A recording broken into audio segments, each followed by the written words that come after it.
Good morning, students. My name is Binu Naruka from Rajasthan TT College. मैं BSc second year को pteridophytes, gymnosperm and palaeobotany में जो आज topic पढ़ा रही हूँ वो टॉपिक है स्लेजिनेला, जो कि एक टेरिडोफाइट है। स्लेजिनेला प्लांट में किस किस प्रकार से रिप्रोडक्शन की क्रिया होती है, मतलब जनन किस प्रकार से होता है।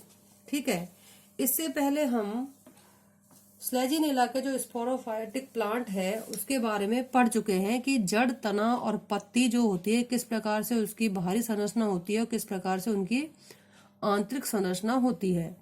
तो आज जो हमारा टॉपिक है वो है स्लेजिनेला में जनन।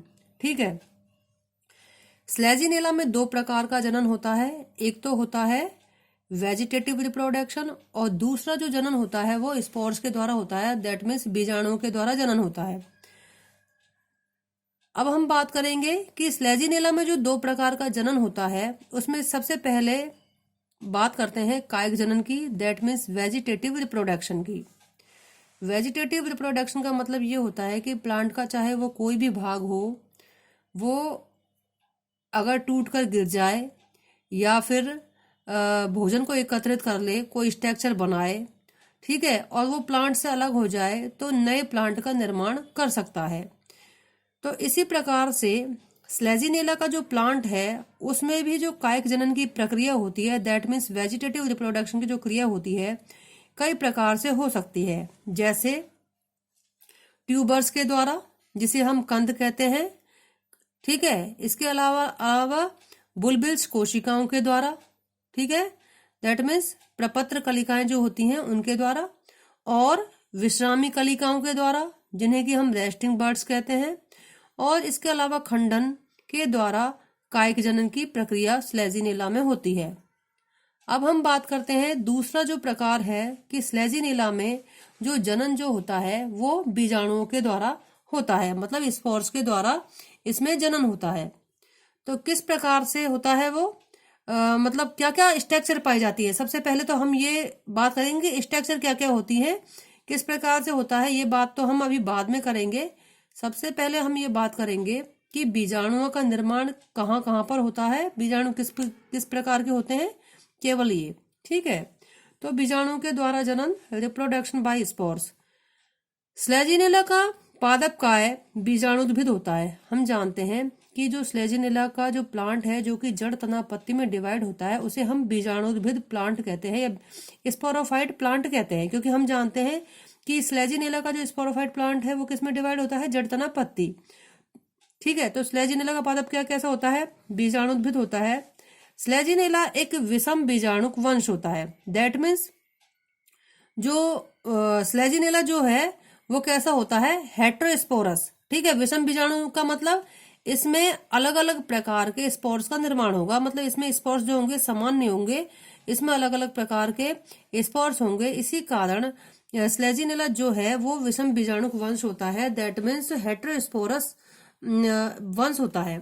इसमें दो प्रकार के बीजाणु बनते हैं, इसमें मतलब कि दो प्रकार के स्पोर्स का निर्माण होगा। एक तो होगा गुरु बीजाणु, दूसरे होते हैं लघु बीजाणु, दैट मीन्स मेगा स्पोर्स तथा माइक्रो स्पोर्स। मेगा स्पोर्स जिन्हें कि हम गुरु बीजाणु कहते हैं, माइक्रो स्पोर्स जिन्हें कि हम लघु बीजाणु कहते हैं। ठीक है, कहने का मतलब यह है क्योंकि जो स्लेजिनेला है वो विषम बीजाणु को प्रकार का होता है, तो इसमें दो प्रकार के जो बीजाणु बनेंगे, स्पोर्स बनेंगे, उनको हम लघु बीजाणु तथा गुरु बीजाणु कहेंगे। ठीक है, लघु बीजाणु का निर्माण लघु बीजाणुधानी में तथा गुरु बीजाणुओं का निर्माण गुरु बीजाणुधानी में होता है। कहने का मतलब ये है कि लघु बीजाणुधानी मतलब जो लघु बीजाणु होते हैं, माइक्रोस्पोर होते हैं, उनका निर्माण कहाँ होगा, माइक्रोस्पोरोंजियम में। और इसी प्रकार गुरु बीजाणु का जो निर्माण होगा वो कहाँ पर होगा, मेगास्पोरोंजियम में होगा। ठीक है, मगर अब हम बात करेंगे कि प्रत्येक बीजाणुधानी की संरचना किस प्रकार से होती है, कि प्रत्येक बीजाणुधानी दैट मीन्स स्पोरोंजियम जो होती है वो कैसी होती है, एक पर्ण सदृश संरचना होती है, किसमें, स्लेजिनेला में। मतलब जो स्लेजिनेला होता है उसमें जो बीजाणुधानी होगी, स्पोरोंजियम जो होगी वो कैसी होगी, पत्ती के समान संरचना होती है, जिसे क्या कहते हैं, बीजाणुपर्ण कहेंगे, दैट मीन्स स्पोरोफिल कहेंगे। ठीक है, तो प्रत्येक बीजाणुधानी एक पर्ण सदृश संरचना होती है जिसे कि बीजाणुपर्ण कहते हैं, उस पर होता है। मतलब इसको हम इस तरीके से भी समझ सकते हैं कि जो बीजाणुधानी है उनमें किसका निर्माण होगा, गुरु बीजाणु और लघु बीजाणु का निर्माण होगा। गुरु बीजाणु का निर्माण गुरु बीजाणुधानी में होगा और लघु बीजाणु का निर्माण लघु बीजाणुधानु में होगा। ठीक है, अब बीजाणुधानियां जो होंगी वो कहां पर विकसित होती हैं, एक पत्ती के समान संरचना पर विकसित होती है, जिसे क्या कहते हैं, स्पोरोफिल कहते हैं। ठीक है, मतलब हम इसको इस तरीके से समझेंगे कि बीजाणुधानी है ना जो बीजाणुपर्ण पर विकसित होंगी। ठीक है, लघु बीजाणुधानी तथा गुरु बीजाणुधानी का निर्माण जिन बीजाणुपर्णों पर होता है उन्हें क्या कहते हैं, लघु बीजाणुपर्ण तथा गुरु बीजाणुपर्ण कहते हैं, दैट मीन्स माइक्रोस्पोरोफिल तथा मेगास्पोरोफिल कहते हैं। अब आप डायग्राम में देख सकते हैं कि इसको इस तरीके से समझ सकते हैं, जैसे स्लेजिनेला है उसमें गुरु बीजाणुधानियां होंगी। ठीक है, गुरु बीजाणुधानियां मान लीजिए ये है, ये गुरु बीजाणुधानी है, सॉरी लघु बीजाणुधानी है। तो जो लघु बीजाणुधानी है उसका निर्माण कहाँ होगा, पत्ती के समान संरचना, पत्ती के समान संरचना है उस पर होगा। और इस पत्ती के समान संरचना को हम क्या कहेंगे, माइक्रोस्पोरोफिल कहेंगे। मतलब लघु बीजाणु का निर्माण कहाँ हुआ है, माइक्रोस्पोरोंजियम में हुआ है, जो कि माइक्रोस्पोरोंजियम कहाँ है, पत्ती के समान एक संरचना है जिसे कि बीजाणुपर्ण कहते हैं, क्योंकि इसमें लघु बीजाणु का निर्माण हो रहा है, इसलिए स्पोरोफिल नहीं कहेंगे, अब इसको क्या कहेंगे, माइक्रोस्पोरोफिल। क्यों, क्योंकि इसमें लघु बीजाणु का निर्माण हो रहा है।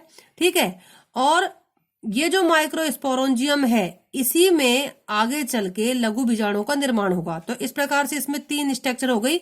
सबसे पहले क्या हुआ, बीजाणुपर्ण, क्योंकि यहाँ पर लघु बीजाणु का निर्माण हो रहा है इसलिए इसके लघु बीजाणुपर्ण कहेंगे। ठीक है, दैट मीन्स माइक्रोस्पोरोफिल कहेंगे। अब इस माइक्रोस्पोरोफिल पर क्या बनेगी, माइक्रोस्पोरोंजियम बनेगी, ये माइक्रोस्पोरोंजियम है। ठीक है, माइक्रोस्पोरोंजियम क्योंकि इसमें लघु बीजाणु का निर्माण होगा, माइक्रोस्पोरोंजियम हो गई।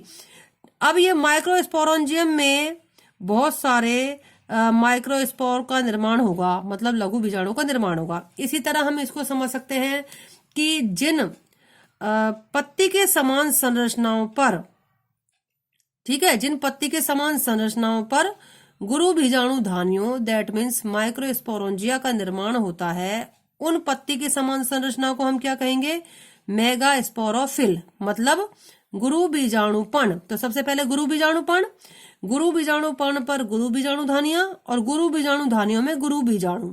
ठीक है, तो इस प्रकार से ये सीक्वेंस हमें याद रखना होगा। गुरु बीजाणुधानी में 4 बीजाणुओं का निर्माण होता है। जो गुरु बीजाणुधानी है, मेगास्पोरोंजियम है, उसमें 4 गुरु बीजाणुओं का निर्माण होगा, मतलब 4 मेगास्पोर्स का निर्माण होगा। जबकि जो लघु बीजाणुधानी है दैट मीन्स माइक्रोस्पोरोंजियम है, उसमें अनेक लघु बीजाणुओं का निर्माण होगा, उनकी संख्या अधिक होगी। ठीक है, अब हम बात करते हैं, अनेक लघु बीजाणु का निर्माण होता है। ठीक है, लघु बीजाणुधानी में। अब हम बात करते हैं शंकु की। सबसे पहले तो हमें जो भी टेरिडोफाइट्स पढ़ेंगे उसमें हमें याद रखना पड़ेगा कि स्ट्रोब्लस का निर्माण किस किस टेरिडोफाइट्स में होता है। ठीक है, तो अब यहाँ पर और स्ट्रोब्लस का निर्माण किस किस तरीके से होता है, जैसे कुछ कॉम्पैक्ट बनते हैं और कुछ लूज्ड होते हैं, तो ये चीज हमें याद रखनी पड़ेगी। तो अब हम बात करते हैं शंकु, क्योंकि हम जानते हैं कि स्लेजिनेला जो है उसका जो स्पोरोफाइट प्लांट है जड़ तना पत्ती में डिवाइड रहता है। ठीक है, तो जो तना है, जो स्टेम है, तो कई स्थानों पर द्विभाजित शाखित भी होता है। ठीक है, तो इसकी जो कुछ शाखाएं होंगी वो कैसी होती हैं, फर्टाइल शाखाएं होती है। दैट मीन्स हम ये कह सकते हैं कि जिन शाखाओं के शीर्ष पर स्ट्रोब्लस का निर्माण होगा वो फर्टाइल शाखाएं होंगी, तो वहां पर स्ट्रोब्लस, जिसे कि हम शंकु कहते हैं, उसका निर्माण होगा। तो स्लेजिनेला के शंकु के बारे में अब हम बात करते हैं। ठीक है, कि स्लेजिनेला की अधिकांश जातियों में बीजाणु पर्ण, जैसे कि अभी मैंने बताया स्पोरोफिल, मुख्य या पार्श्व शाखाओं पर, जिन्हें हम फर्टाइल शाखाएं या फलद शाखाएं कहते हैं, उस पर एकत्रित होकर एक सघन संरचना का निर्माण करते हैं, जिसे शंकु या स्ट्रोब्लस कहते हैं। ठीक है, मतलब कहने का ये है कि स्लेजिनेला की अधिकांश जातियां हैं, अधिकतर जो स्लेजिनेला की स्पीसीज होंगी उसमें जो बीजाणुपर्ण है, चाहे वो लघु बीजाणुपर्ण हो चाहे वो गुरु बीजाणुपर्ण हो, ये या तो मुख्य शाखाएं जो होंगी उन पर या लेटरल जो शाखाएं होती है उन पर इकट्ठे हो जाएंगे, ये बीजाणुपर्ण एकत्रित हो जाएंगे और एक है ना मतलब कॉम्पैक्ट संरचना का निर्माण करते हैं, जिसे कि क्या कहेंगे, स्ट्रोब्लस या शंकु कहते हैं। ठीक है, और शंकु के निर्माण के बाद कायिक शाखाओं की वृद्धि रुक जाती है। जैसे ही जो मैं ये कहती हूँ कि जो फलद शाखाओं पर जब स्ट्रोब्लस का निर्माण होगा तो उस शाखा की वृद्धि आगे रुक जाएगी। ठीक है, तो इस प्रकार से स्ट्रोब्लस का जो निर्माण होता है फलद शाखाओं पर होता है। अधिकांश जातियों में स्ट्रोब्लस के आधारी भाग में गुरु बीजाणुपर्ण पर गुरु बीजाणुधानी का, जबकि शीर्षस्थ भाग पर लघु बीजाणुपर्णों पर लघु बीजाणुधानियों का निर्माण होता है।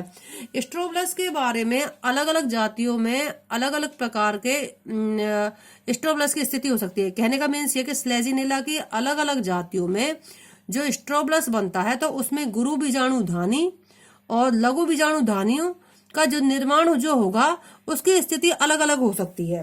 ठीक है, उसकी कुछ जातियां तो ऐसी होंगी जिसमें कि जैसे कुछ जातियां ऐसी होंगी, जैसे इसमें क्या हुआ, जैसे कि कुछ जातियां जिनमें कि केवल नीचे नीचे, जैसे यहाँ और यहाँ दो गुरु बीजाणुपर्ण पाए जाएंगे और दोनों ही गुरु बीजाणुधानियां पाई जाएंगी, जिसमें कि गुरु बीजाणुओं का निर्माण होगा। इसके अलावा स्ट्रोब्लस में जितने भी नीचे से लेकर ऊपर तक है वहां पर लघु बीजाणुपर्ण पाए जाएंगे और उनमें लघु बीजाणुधानियों का निर्माण होगा। कुछ जातियां स्लेजिनेला की ऐसी होंगी जिसमें कि एक तरफ केवल और केवल लघु बीजाणुधानियों का निर्माण होगा, जिसमें लघु बीजाणु पाए जाएंगे, और एक तरफ गुरु बीजाणुधानियों का निर्माण होगा जिसमें गुरु बीजाणुधानियां पाई जाएंगी। ठीक है, कुछ जातियां ऐसी भी होंगी जिसमें कि संपूर्ण जो स्ट्रोब्लस होगा उसमें लघु बीजाणुधानियां पाई जाएंगी और केवल एक ही जो होगा मतलब एक ही गुरु बीजाणुपर्ण होगा जिसमें कि गुरु बीजाणुधानी पाई जाएगी, बाकी सब लघु बीजाणुपर्ण होंगे और उसमें लघु बीजाणु का निर्माण होगा। ठीक है, तो इस प्रकार से स्लेजिनेला के जो स्ट्रोब्लस होते हैं उसमें लघु बीजाणुधानियां और गुरु बीजाणुधानियों की जो स्थिति होती है या उनका निर्माण होता है वो अलग अलग प्रकार से हो सकता है, मतलब उनकी स्थिति अलग अलग हो सकती है। या तो एक तरफ लघु बीजाणुधानियां और दूसरी तरफ गुरु बीजाणुधानियां, या फिर आधारी भाग में केवल गुरु बीजाणुधानियां और उसके ऊपर वाले भाग में लघु बीजाणुधानियां, या फिर पूरे स्ट्रोब्लस में केवल एक गुरु बीजाणुधानी और बाकी सब लघु बीजाणुधानियां बनाते हैं। तो आज के लिए बस इतना ही, आगे हम कल पढ़ेंगे। Thank you.